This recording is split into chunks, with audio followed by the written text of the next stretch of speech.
Hello everyone, welcome back to my YouTube channel. आज की video में हम बात करने वाले हैं वेब स्क्रैपिंग क्या होती है और वेब स्क्रैपिंग करते कैसे हैं यूजिंग पाइथन। तो चलिए स्क्रीन पे चलते हैं और बेसिक समझते हैं पहले वेब स्क्रैपिंग का, उसके बाद हम इसमें काफी प्रोजेक्ट्स बनाने वाले हैं इस सीरीज में। तो अभी तक अगर आपने मेरा चैनल सब्सक्राइब नहीं किया है तो सब्सक्राइब कर लेना और इस वीडियो को लाइक कर देना, अपने दोस्तों के साथ शेयर कर देना। तो चलिए स्क्रीन पे चलते हैं। सो वेब स्क्रैपिंग क्या होता है? वेब स्क्रैपिंग मतलब डेटा का एक्सट्रैक्शन। अब डेटा का एक्सट्रैक्शन कहां से करने वाले हैं? वेब स्क्रैपिंग मतलब वेब जो है वो वेबसाइट से रिलेटेड है, तो वेबसाइट से हम डेटा को एक्सट्रैक्ट करने वाले हैं। जो भी इंफॉर्मेशन वेबसाइट्स पे है उनको एक्सट्रैक्ट करने वाले हैं। तो जिसके लिए हम पाइथन की काफी पावरफुल लाइब्रेरीज का यूज करने वाले हैं जो वेब स्क्रैपिंग के लिए ही बनी है मेनली। तो चलिए वेब स्क्रैपिंग की जरूरत की होती है पहले ये देख लें, तो उस लाइब्रेरी बाद में देखेंगे। तो सबसे पहले वेब स्क्रैपिंग की जरूरत की होती है, सबसे पहले डेटा कलेक्शन करना होता है हमें।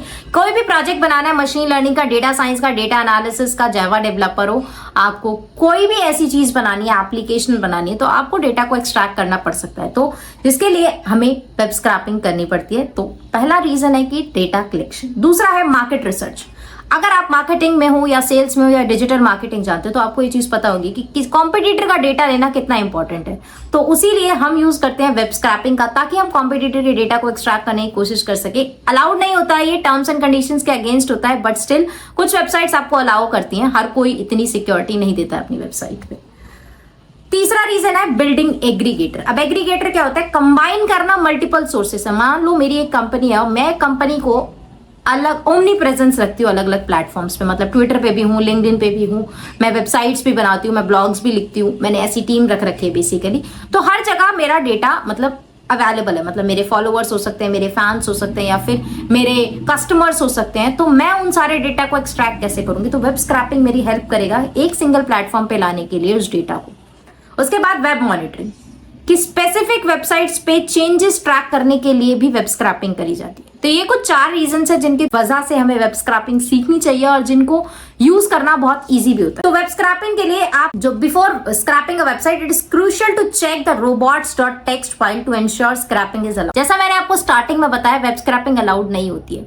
तो robots.txt करके एक फाइल आती है जिससे ये पता चलता है कि वेब स्क्रैपिंग अलाउड है या नहीं। Additionally respect website traffic limitation by avoiding overwhelming their servers with too many request. मतलब अगर आप एक वेबसाइट के ऊपर टारगेटेड बार बार आप एक रिक्वेस्ट जनरेट कर रहे हो, मतलब रिक्वेस्ट भेज रहे हो डेटा लेने के लिए, तो वो गलत हो सकता है। तो आप ऐसा कुछ भी ट्राई मत करना, कोशिश करना कि आप इन सारी चीजों को अवॉइड। अब देखते हैं पाइथन की कौन कौन सी लाइब्रेरीज है जो हमारी वेब स्क्रैपिंग में हेल्प कर सकते हैं। तो वेब स्क्रैपिंग के लिए सबसे पहली और सबसे अच्छी लाइब्रेरी होती है रिक्वेस्ट लाइब्रेरी। अब रिक्वेस्ट लाइब्रेरी क्या करती है? एक HTTP रिक्वेस्ट भेजती है वेबसाइट को ताकि वो वेबसाइट का कंटेंट फेच कर सके। दूसरा है हमारा ब्यूटीफुल सूप। ब्यूटीफुल सूप भी एक अच्छी लाइब्रेरी जिसमें हम पार्सर का यूज करते हैं। हम HTML कंटेंट को पार्स करते हैं ताकि हम इजिली एक्सट्रैक्ट कर सके स्पेसिफिक डेटा। तीसरा है LXML। LXML क्या है? एक अनदर पावरफुल लाइब्रेरी जिसमें हम HTML पार्सिंग करते हैं और ब्यूटीफुल सूप से कॉम्प्लेक्स वेबसाइट्स में, मतलब ब्यूटीफुल सूप का यूज करके आप सिंपल जो मॉडरेटेड वेबसाइट्स हैं उन पे से डेटा को एक्सट्रैक्ट कर सकते हो। बट अगर आप बहुत अच्छी वेबसाइट, काफी अच्छी सिक्योरिटी है एंड ऑल, तो आप LXML का यूज कर सकते हो। उसके बाद आता है सिलेनियम। सिलेनियम भी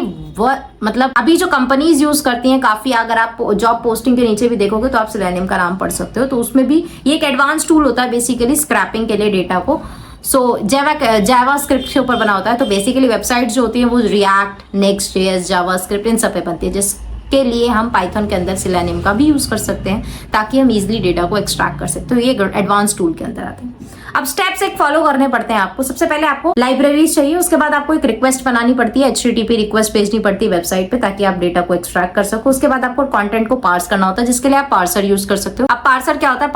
पार्सर एक बेसिकली मीडियम की तरह हेल्प करता है, डेटा, वेबसाइट और आपके बीच में एक मीडियम की तरह वर्क करता है ताकि आप डेटा को पार्स करो। तो HTML.parser करके भी आप इसको यूज कर सकते हो, या फिर दूसरा ऑप्शन है आपके पास HTML5lib का। इस चीज को हम डिटेल में जानेंगे इस सीरीज में। तो उसके बाद आपको डेटा को एक्सट्रैक्ट करना होता है। आपको डेटा को एक्सट्रैक्ट करने के लिए थोड़े बेसिक्स HTML टैग्स को भी सीखना चाहिए। तो बेसिक HTML टैग्स हो सकते हैं, जैसे टाइटल कैसे लिखा जाता है, उसमें कंटेंट कैसे डल रहा है, कौन सा टैग यूज होता है। अगर मैं कोई इमेज देख रही हूँ तो वो इमेज किस टैग के अंडर आती है। तो ऐसे कुछ बेसिक टैग्स आप पढ़ लो। It is not hard and tough thing to learn. तो आप जाओ उस चीज को, बहुत बेसिक चीजों को अगर आप स्ट्रक्चर भी समझ लोगे एक वेब पेज का, तो that is enough for web scrapping. उसके लिए मैं आपको तरीका बताऊंगी कि कैसे आप किसी वेबसाइट का कोड आप देख सकते हो। तो अगर आपको नहीं आता है तो आप वो देख सकते हो। आप में से काफी लोगों को ये चीज पहले से पता होगी, बट गुड कि बिगनर्स को नहीं पता। तो आई विल टेल यू कि कैसे आप उस चीज को देख सकते हो कि इस वेबसाइट पे क्या कोड है क्या नहीं, और उसके अकॉर्डिंग आप डेटा को एक्सट्रैक्ट भी कर सकते हो। प्रोसेस जो हमारा रहेगा सिंपल रहेगा। गेट टेक्स्ट को आप मेथड को को यूज करके आप उसको यूज कर सकते हो। उसके बाद क्लीन कर लेना डेटा को और फॉर्मेट करते हुए आप कंटिन्यू कर देना। उसके बाद आप डेटा को CSV फॉर्मेट में या किसी भी फॉर्मेट में सेव कर सकते हो पांडास का यूज करके। अगर आपको पांडास नहीं आता है तो पांडास की सीरीज आपको मिल जाएगी मेरे चैनल। तो चलो इसी स्टेप्स को समझते हो। तो सबसे पहले मैंने इंपोर्ट किया एक रिक्वेस्ट लाइन, दूसरा मैंने इंपोर्ट किया है ब्यूटीफुल सूप को। ब्यूटीफुल सूप के अंदर BS4 होता है, ब्यूटीफुल सूप। उसके बाद मैंने एक सिंपल टारगेट URL लिया है, ये URL है। अभी मैं इसी चीज को आपको रन करके शो, ये हमारी वेब स्क्रैपर वेबसाइट है जो मैं यूज कर रही हूँ, जिसके ऊपर मैं डाटा को एक्सट्रैक्ट करने वाली हूँ। आप इसका क्रोम वर्जन भी डाउनलोड मतलब इंस्टॉल कर सकते हो या फिर 7 डे ट्रायल करके अभी आप इसको यूज कर सकते हो। अभी मैंने ऐसा कुछ सेटअप नहीं करा तो मैं आपको ताकि एरर्स भी दिखा सकूं। उसके बाद मैं आपको क्या करना है, रिक्वेस्ट सेंड करनी है। अब रिक्वेस्ट सेंड करने के लिए आपको यूज करनी है रिक्वेस्ट लाइब्रेरी, request.get URL, मतलब आपको रिक्वेस्ट किस पे भेजनी है, इसी URL पे भेजनी है। उसके बाद आपको कंटेंट चाहिए, तो जो भी रिक्वेस्ट सेंड करने के बाद आएगा वो रेस्पॉन्स वाले वेरिएबल में आ जाएगा, तो मैं response.content जनरेट। उसके बाद आपको पार्सर यूज करना है ताकि आप उस चीज को कन्वर्ट कर सको एक HTML फॉर्मेट से। तो उसके लिए आपको यूज करना है पार्सर। तो पार्सर अप्लाई होता है ब्यूटीफुल सूप पे, तो आपको लिखना है content.html.parser। इनकेस आपके फाइल में HTML पार्सर नहीं वर्क कर रहा है तो आप यूज करोगे HTML5 lib आप यूज कर सकते हो। उसके बाद प्रोडक्ट एलिमेंट, मतलब कि जहां पे आपको जो एग्जैक्ट चीज एक्सट्रैक्ट करनी है, मतलब मान लो एक मूवीज की वेबसाइट है, आपको मूवीज का टाइटल एक्सट्रैक्ट करना है, तो आपको देखना है कि वो टाइटल किस टैग के अंडर है। तो वैसे ही मैंने प्रोडक्ट से रिलेटेड मतलब ये जो वेबसाइट अभी हमने देखी थी, इसमें काफी सारा डेटा है। अगर आप वेब स्क्रैपिंग करते हो, जैसे ये वाला लर्निंग के लिए बेसिकली, तो उस केस के लिए आपको वहां पर डिफाइन करना पड़ेगा कि क्या क्लास है। मान लो उस वेबसाइट को बनाते हुए किसी ने कंटेनर्स बनाए थे, उन्हीं कंटेनर्स का नाम दिया था प्रोडक्ट, मतलब प्रोडक्ट से रिलेटेड है। तो दिस इज वेरी कॉमन कि जो डेवलपर्स हैं वो ऐसा कुछ कीवर्ड यूज कर रहे होंगे, तो वो आप चेक भी कर सकते हो। जैसे अब मान लो ये वाली वेबसाइट है, तो इस वेबसाइट का कोड चेक करने के लिए आपको राइट क्लिक करना है, स्क्रॉल करना है, इंस्पेक्ट पे जाना है, और इंस्पेक्ट पे जाते ही आपको यहाँ पे सारी चीजें दिख जाएगी। अब मान लो मुझे पर्टिकुलर सेक्शन देखना है, उसका टैग क्या है, तो मैं इस पे क्लिक कर रही हूँ मान लो। अब नीचे नीचे डाउन एरो करती हुई, अब जहां पे भी मुझे स्टॉप होना है वहां पे मैं स्टॉप हो सकती हूँ। जैसे मान लो अभी ये वाला जो सेक्शन है एक्सेप्ट एंड एग्री का है, अब मैं इस पे वापस गई, अब मैंने डाउन एरो क्लिक करना है। उसके बाद वो मुझे पर्टिकुलर टैग बता देगा कि इस पर्टिकुलर टैग के अंदर मुझे वो चीज चाहिए थी। तो मान लो जैसे लिखा है extract from the most complex website, extract from the most complex website, मतलब ये जो टाइटल है ये कौन से टैग के अंदर है, H3 के अंदर है। तो जैसे जैसे आप डाउन जाते रहोगे वो आपको बता देगा कि कौन सा टैग, कौन सी चीज आपको एक्सट्रैक्ट करनी है एग्जैक्टली, और उसका टैग क्या है। उसके बाद आपको अपने कोड पे वापस आना और यहाँ पे अपना आपको div, जैसे मैंने यहाँ लिखा हुआ है, इसी के जगह पे आपको उसको रिप्लेस कर देना। उसके बाद मैं एक फॉर लूप लगा रही हूँ ताकि मैं बाहर पूरी इस वेबसाइट के ऊपर स्क्रॉल कर सकूं और उसको मैं सेव भी कर सकती हूँ। तो भी इस डेटा को हम प्रिंट कर लेते हैं, देखते हैं जो हमारा आउटपुट में आया, इसे हम डिलीट कर देते हैं। मैंने विद इन फॉर लूप मैंने उसको लगा दिया है।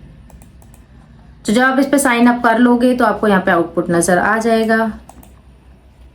बस ये याद रखना, जितना सिंप्लीफाइड मैंने एग्जांपल आपको दिया, इतनी सिंप्लीफाइड वेब स्क्रैपिंग नहीं होती है। कॉम्प्लेक्स स्ट्रक्चर्स होते हैं वेबसाइट के, जैसे मैंने अभी आपको लाइव वेबसाइट का दिखाया इंस्पेक्ट करके, वैसे ही आप चेक करो और उसके बाद उसको अपडेट कर सकते हो। काफी सारी चीजें हम इस सीरीज में सीखने वाले हैं वेब स्क्रैपिंग की सीरीज में, तो आप एक्सप्लोर कर सकते हो बाकी लाइब्रेरीज को भी जिनके थ्रू आप वेब स्क्रैपिंग कर सकते हो।